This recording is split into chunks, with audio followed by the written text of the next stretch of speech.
سوال ہو تو کر لیں. ایک دو سوال میں آپ کو بتا دوں پہلے، پھر اس کے بعد آپ لوگ کر لینا.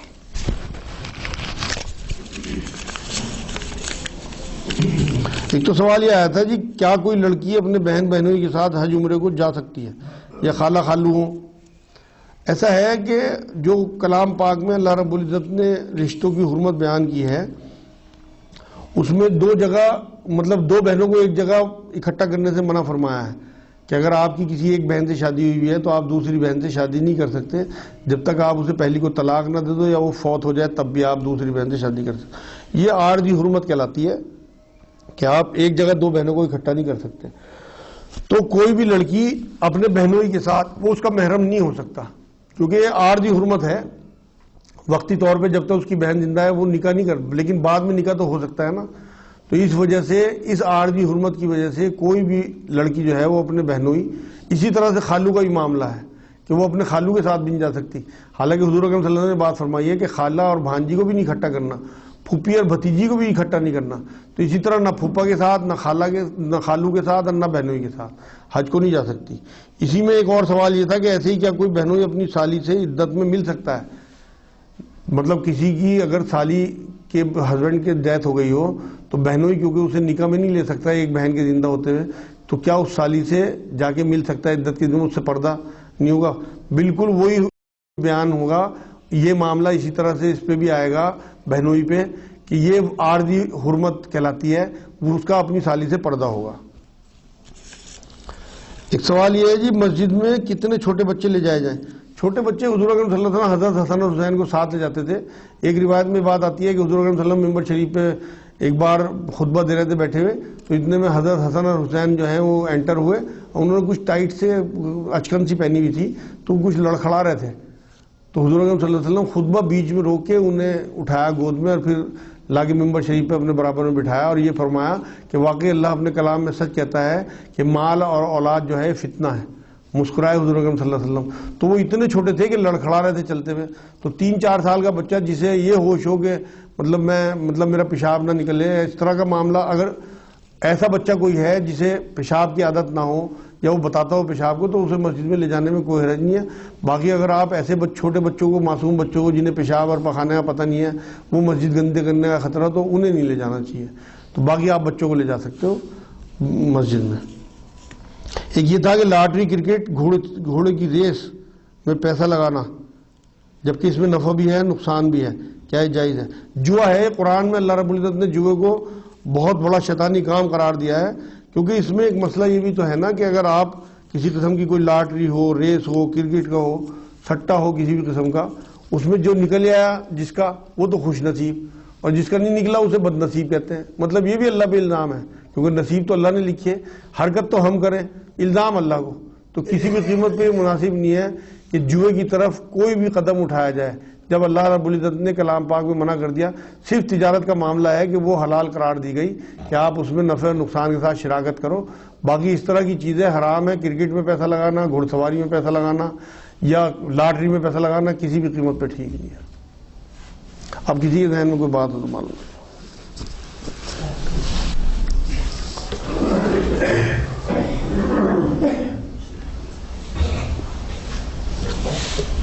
درود شریف پڑھ لیں ایک بار اور. اللہم صلی اللہ علیہ وسلم.